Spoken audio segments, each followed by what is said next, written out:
Matilda एक गरीब परिवार की युवती थी, लेकिन उसकी ख्वाहिशें बहुत ऊंची थीं। वह हमेशा सोचती थी कि काश वह एक रईस घराने में पैदा हुई होती, तो उसकी जिंदगी कितनी शानदार होती। उसकी शादी एक साधारण क्लर्क से हुई थी, जो उसे खुश रखने की पूरी कोशिश करता था। लेकिन मटिल्डा अपनी गरीबी से हमेशा दुखी रहती थी और रईस महिलाओं के जीवन से अपनी तुलना करती थी।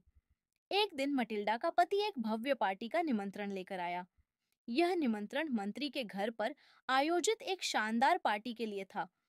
मटिल्डा को यह सुनकर खुशी हुई, लेकिन उसने शिकायत की कि उसके पास पहनने के लिए खूबसूरत कपड़े या गहने नहीं हैं।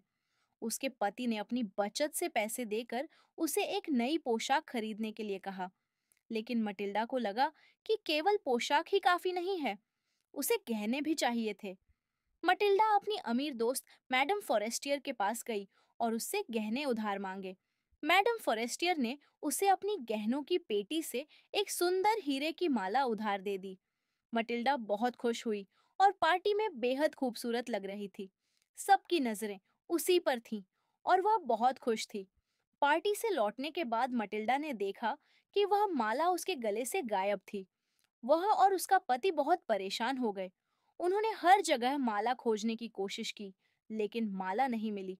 मटिल्डा और उसके पति ने माला की जगह नई माला खरीदने का फैसला किया। उन्होंने बहुत सारा कर्ज लिया और माला को बदल दिया। इसके बाद उन्हें कर्ज चुकाने के लिए अपनी पूरी जिंदगी संघर्ष में बिता दी। मटिल्डा ने नौकरानी का काम किया, घर का सारा काम खुद किया और हर सुख सुविधा को छोड़ दिया। 10 साल बाद जब मटिल्डा ने अपना सारा कर्ज चुका दिया, तो एक दिन उसकी मुलाकात मैडम फॉरेस्टियर से हुई। मटिल्डा ने उसे बताया कि उसने माला खो दी थी और उसे बदलने के लिए कितनी कठिनाइयां सहनी पड़ी। यह सुनकर मैडम फॉरेस्टियर चौंक गई और कहा, अरे मटिल्डा, वह माला तो नकली थी। उसकी कीमत मात्र कुछ 100 रुपये थी। मटिल्डा और उसके पति को यह जानकर गहरा धक्का लगा। उनकी पूरी जिंदगी एक ऐसी चीज के लिए बर्बाद हो गई जो असली ही नहीं थी।